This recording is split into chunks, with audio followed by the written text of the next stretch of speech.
Dios les bendiga, amados hermanos y amigos. La paz de nuestro Señor y Salvador Jesucristo sea con cada uno de ustedes. En este día vamos a continuar hablando acerca del rey Salomón. Vimos cómo Dios escogió a este hombre para reinar. Es un hombre que tuvo el privilegio de que Dios tuvo una conversación muy extensa con él. Y Dios le dijo que qué quería, y él le dijo que quería sabiduría para poder gobernar el gobierno, el pueblo con justicia. Y Dios le dijo, como me ha pedido sabiduría, también te voy a dar riquezas. Ahí se aplica la palabra cuando dice que nosotros debemos seguir el reino de Dios y su justicia, y que todas las cosas vendrán por añadidura. Cuando nosotros nos entregamos al Señor, hacemos su voluntad, Él se encarga de nuestras necesidades. Vimos cómo en su reinado Salomón fue caracterizado por ser un rey admirado, fue un rey que extendió los dominios de Israel, fue el rey que construyó el primer templo al Señor, hizo cosas extraordinarias y se caracterizó porque había una riqueza tremenda en su gobierno, donde la plata no tenía ningún valor porque había demasiado oro. Así son las cosas cuando Dios entra en la vida de un hombre y ese hombre se deja dirigir por Dios. Todas las cosas van a marchar bien. Hoy vamos a hablar acerca de la sabiduría de Salomón. Vimos que es una sabiduría relativa, porque en realidad él se confundió mucho al final y desobedeció a Dios, porque el principio de la sabiduría es el temor a Jehová. Entonces, cuando usted desobedece es porque usted deja de creer, es porque usted ya no cree en lo que Dios le ha prometido, en lo que Dios le ha dicho. Entonces, él entró en desobediencia y al casarse con muchísimas mujeres que no eran de su pueblo, y al construirle ídolos, a formar parte de sus ritos paganos, ahí él se contaminó, ahí la sabiduría le falló.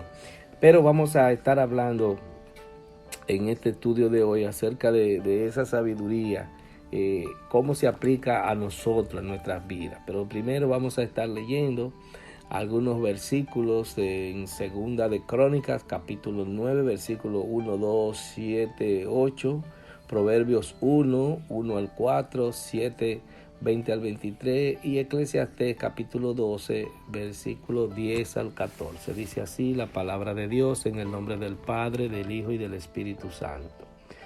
Oyendo la reina de Sabá la fama de Salomón, vino a Jerusalén con un séquito muy grande, con camellos cargados de especias aromáticas, oro en abundancia y piedras preciosas, para probar a Salomón con preguntas difíciles. Y luego que vino a Salomón, habló con él todo lo que en su corazón tenía. Pero Salomón le respondió a todas sus preguntas, y nada hubo que Salomón no le contestase. Bienaventurados tus hombres, y dichosos estos siervos tuyos que están siempre delante de ti y oyen tu sabiduría. Bendito sea Jehová tu Dios, el cual se ha agradado de ti para ponerte sobre su trono como rey para Jehová tu Dios, por cuanto tú, Dios, amó a Israel para afirmarlo perpetuamente. Por eso te ha puesto por rey sobre ellos, para que hagas juicio y justicia. Los proverbios de Salomón, hijo de David, rey de Israel, para entender sabiduría y doctrina, y para conocer razones prudentes, para recibir el consejo de prudencia, justicia, juicio y equidad, para dar sagacidad a los simples y a los jóvenes inteligencia y cordura. El principio de la sabiduría es el temor de Jehová. Los insensatos desprecian la sabiduría y la enseñanza. La sabiduría clama en las calles, alza su voz en las plazas, clama en los principales lugares de reunión, en las entradas de las puertas de la ciudad, dice sus razones. ¿Hasta cuándo, oh simples, amaréis la simpleza? Y los burladores desearán el burlar, y los insensatos aborrecerán la ciencia. Volveos a mi reprensión. He aquí, yo derramaré mi espíritu sobre vosotros, y os saber mis palabras. Procuró el predicador hallar palabras agradables, escribir rectamente palabras de verdad. Las palabras de los sabios son como aguijones, y como clavos hincados son las de los maestros de las congregaciones dadas por un pastor. Ahora, hijo mío, a más de esto, sé amonestado. No hay fin de hacer muchos libros, y mucho estudio es fatiga de la carne. El fin de todo discurso oído es este: teme a Dios y guarda sus mandamientos, porque esto es el todo del hombre. Porque Dios traerá toda obra a juicio, juntamente con toda cosa encubierta, sea buena o mala. Bendito sea el nombre del Señor. Bien, mis amados, vemos que la sabiduría que viene con la verdad es una sabiduría que viene de Dios. Hay mucha sabiduría humana. Los griegos son la fuente de la sabiduría política del mundo. Los hindúes son la fuente de la religiosidad, de la sabiduría de la religiosidad, pero todas son falsas, mis amados. La sabiduría real, la que te liberta, la que te hace pasar a dimensiones reales de espiritualidad, es la sabiduría que viene de Dios. Es la que te convence de que tú eres un ser creado por Él, que eres un ser, que eres un pecador, que eres un alma caída, y que solo en Dios, en su Hijo Jesucristo, hay esperanza para volver a recuperar esa condición espiritual que tú tuviste antes de entrar a este planeta. Hay algo excelente cuando dice que el principio de la sabiduría es el temor a Jehová. Si tú no le temes a Dios, difícilmente tú vas a ser sabio. Porque cuando tú te humillas, cuando tú reconoces que tú no sabes nada y que Dios lo sabe todo, entonces ahí comienza la sabiduría, ahí comienza el entendimiento. Y vemos como Salomón, que hizo de todo en la vida. Imagínese un hombre que tuvo 700 esposas y 300 concubinas, que tenía un reinado, que todos dependían de él, todos venían ante él. Y este hombre al final dice: óyeme, todo eso es vanidad. Nada de eso tiene importancia. Toda la riqueza que tú acumulas de nada te sirve. Todos los libros que tú escribes de nada te sirven, porque todo es vanidad. Lo importante en este mundo es temerle a Dios, es hacer la voluntad de Dios, es obedecerlo. Ese es el gran dilema de la vida, que la gente no entiende, que vive su vida como ellos quieren. A veces Dios le llama de diferentes maneras, pero lo rechazan. Dios quiere enseñarle a vivir una vida tranquila, una vida digna, una vida en la que puedan estar en gozo, en la que puedan vivir en paz, tener matrimonios felices, tener hijos educados, pero la gente los rechaza y prefiere vivir en el ambiente que vive, en un ambiente de complicación, de conflicto. Lamentablemente es así, mis amados. Y Dios da ejemplo de personas que tenían una conducta muy mala, familias que vivían en un conflicto permanente y vienen a Cristo y Jesucristo los cambia y la gente ve ese testimonio y ni así trata de caminar en los caminos del Señor, sino que quiere seguir viviendo su propia vida. Entonces el Señor quiere que nosotros tengamos la sabiduría espiritual, la sabiduría suya, por encima de la sabiduría humana. La sabiduría humana es buena, pero la única que te salva, que te da vida eterna, es la sabiduría que viene del Señor, la que viene de su palabra. Esa es la sabiduría verdadera, la sabiduría que te enseña a buscar soluciones prácticas y que sean de beneficio para ti y para los que te rodean. Esa sabiduría que Dios te da es la que te ayuda a vivir en paz contigo, con Dios y con los demás. Esa es la sabiduría que nosotros debemos tener. Salomón se caracterizó por ser un sabio reconocido por todos los gobiernos. Aquí vemos que empieza la lectura hablando de una famosa reina de Sabá, que dicen que es probable que actualmente sea lo que es el actual Yemen, el país de Yemen, que parece que de ahí era que procedía esta mujer, que tenía información de que este era un rey que sabía mucho, era un rey reconocido por su sapiencia, y todos acudían a él a preguntarle cosas, a consultarle, y ella tenía esa inquietud y dice que le visitó y le llevó muchas riquezas, especies, que era algo muy valioso en ese tiempo, oro, plata, de todo le llevó ella, y tuvo una sesión con él la recibió, y una conversación en la que ella quedó muy edificada, muy convencida de la sabiduría real que tenía este hombre, y alabó a Dios por eso. Eso es muy importante, que ella,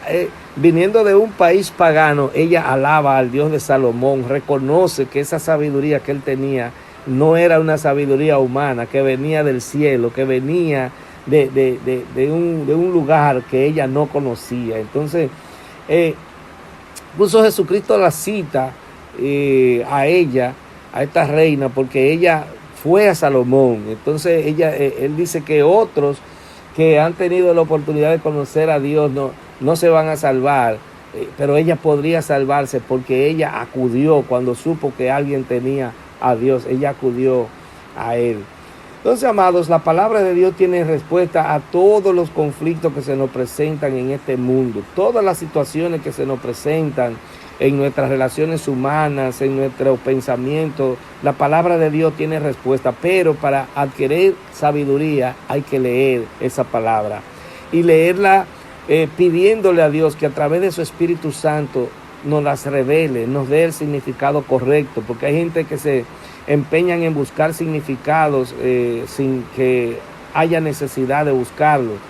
La palabra de Dios, ella se revela a sí misma, ella no necesita interpretaciones, dice el apóstol Pedro. Ella no necesita que nadie le esté dando interpretaciones, ella misma se revela cuando el Espíritu Santo, tú aclamas a Él para que Él te la revele cuando hay algo que tú posiblemente no entiendas. Entonces nosotros necesitamos sabiduría y para saber cómo nosotros la aplicamos. El libro de los Proverbios, escrito por Salomón, es un libro de sabiduría, es un libro de consejos, es un libro que muestra la vida como es, que muestra las situaciones que se le presentan al hombre, al joven, al adulto, y entonces da como pincelada de cómo deben enfrentarse, da notación de cómo el hombre tiene falta de entendimiento, pero cómo puede llegar a ese entendimiento. La palabra sabiduría en hebreo significa capacidad, es una capacidad de resolver problemas, es una capacidad de dar respuesta, es una capacidad de tomar buenas decisiones que nos ayuden a honrar a Dios con nuestra vida, con nuestras actitudes. Y la palabra doctrina es disciplina, es adaptarse, es sujetarse a la palabra de Dios. Entonces, debemos recibir el consejo de la prudencia, ser prudente en todas nuestras acciones. Debemos abrir el corazón a la palabra de Dios para que sea Él quien nos dirija, que sea Él que nos llene de su sabiduría, que sea Él que nos llene de su majestad, de su entendimiento, de su gloria, que nosotros podamos actuar con justicia cuando se presente la situación, que cuando tengamos un conflicto entre mentir y decir la verdad, nosotros digamos la verdad, Entonces, esa verdad que representa a Dios, cuando nosotros hablamos la verdad, estamos hablando a Cristo, estamos representando a Cristo, porque Él dijo, yo soy el camino, la verdad y la vida. Cuando vivimos en Cristo en obediencia, tenemos vida, porque Él nos da vida. Y cuando decimos la verdad, estamos pronunciando, estamos reconociendo, estamos exaltando a Cristo, porque Él es la verdad. Sin embargo, Satanás es mentiroso desde el principio. Cuando mentimos, estamos acariciando a Satanás, estamos proclamando a Satanás como Señor de nuestras vidas. Por eso nosotros no debemos mentir, debemos decir siempre la verdad, aunque nos perjudique.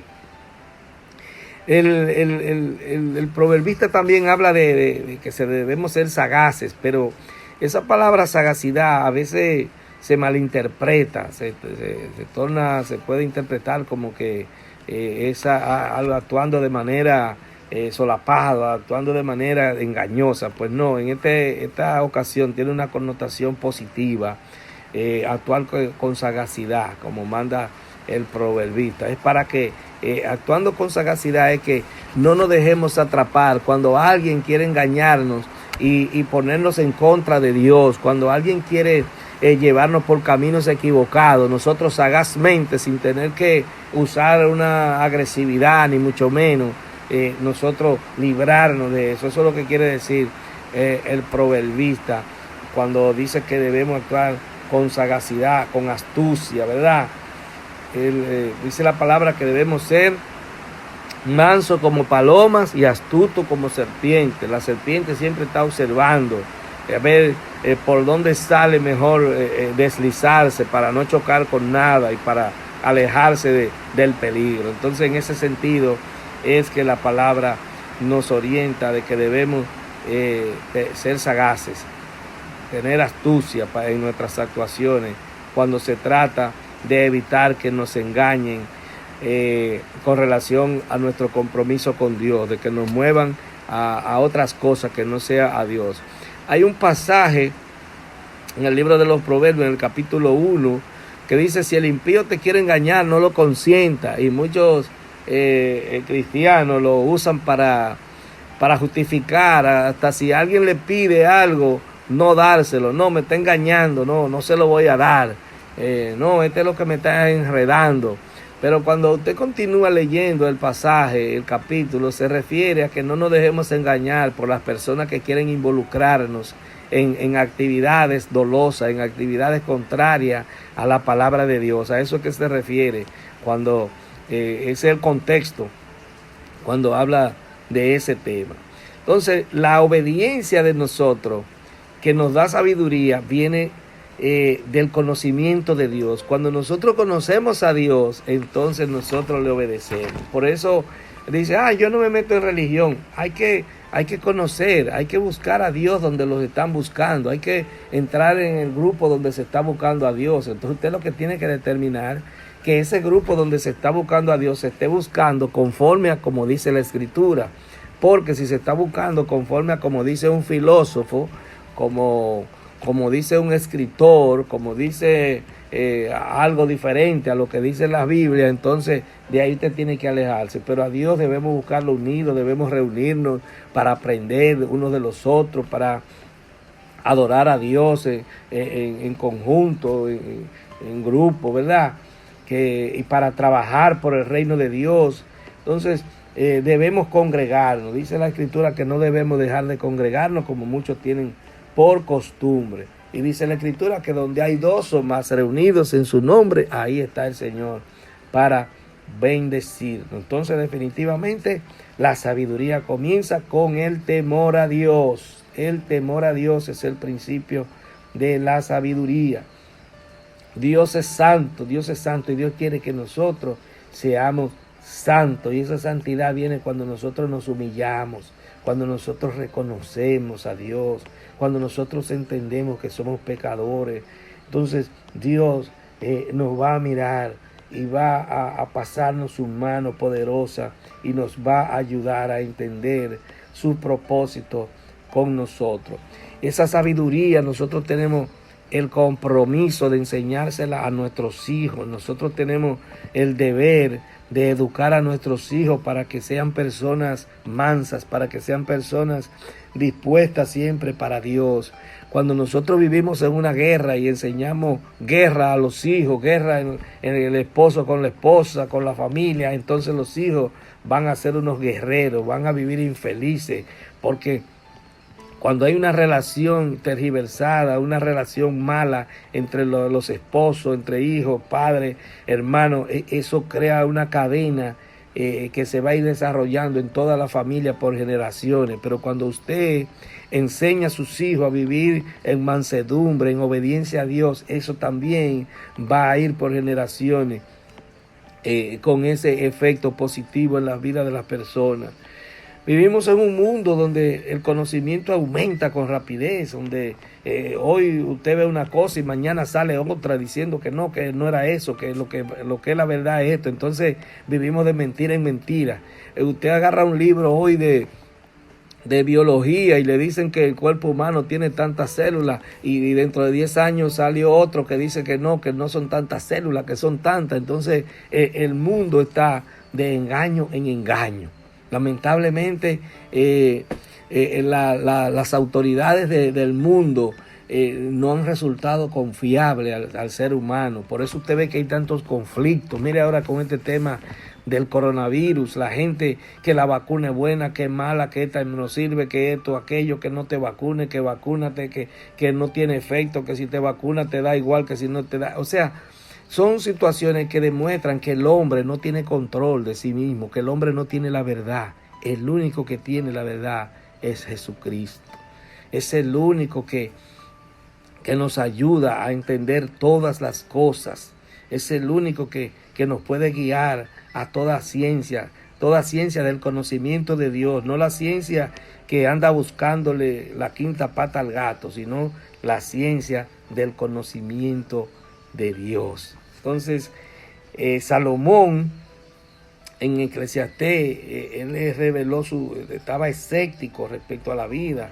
Él tenía ciertas situaciones que se había enceguecido. Dios, un hombre que Dios había hablado con él directamente y luego como que se encegueció. Así nos pasa, amado, que Dios habla con nosotros, nos muestra su gloria, nos revela cosas extraordinarias que sabemos que son sobrenaturales. Y entonces nos dejamos obnubilar por las cosas del mundo y cuando viene a ver estamos haciendo lo contrario de los propósitos que Dios tiene para nosotros. Pero yo confío en que cada uno de ustedes va a buscar la sabiduría de Dios, va a caminar hacia esa ciencia del conocimiento de Dios, que es la que nos lleva a vida eterna y es la que nos ayuda a vivir en paz en este tiempo. Entonces vimos cómo Salomón concluye diciendo al final de sus días, al final de sus años, ya siendo un hombre viejo, que en la vida todo lo que usted hace nada tiene importancia. Usted puede acumular riqueza, usted puede tener muchos amigos, usted puede haber tenido muchas mujeres, usted puede haber escrito muchos libros, pero todo eso se traduce en fatiga. Que lo importante en esta vida es temerle a Dios y hacer su voluntad. Amados amigos y hermanos, empeñémonos en obedecer la palabra de Dios, que es lo único que tiene valor en la vida del ser humano. Padre, gracias por tu amor y tu misericordia, gracias por este estudio. Ayúdanos, Señor, a entenderte, a tener sabiduría para comprender, Señor, tus designios, tus propósitos para nuestras vidas en este mundo. Ayúdanos, Señor, a reconocer a Jesucristo como nuestro Salvador. Ayúdanos a reconocer que somos pecadores, que te necesitamos, Señor, que necesitamos un cambio en nuestras vidas, que necesitamos alcanzar esa sabiduría tuya para nosotros poder vivir en paz en este mundo en medio de tantos conflictos. Llénanos de tu amor en el nombre de Jesús. Si hay algún enfermo, Señor, pasa tu mano sanadora sobre él. Si hay alguno que está triste, Señor, te pido que les dé gozo en su corazón y su mente. En el nombre de Jesús. Amén.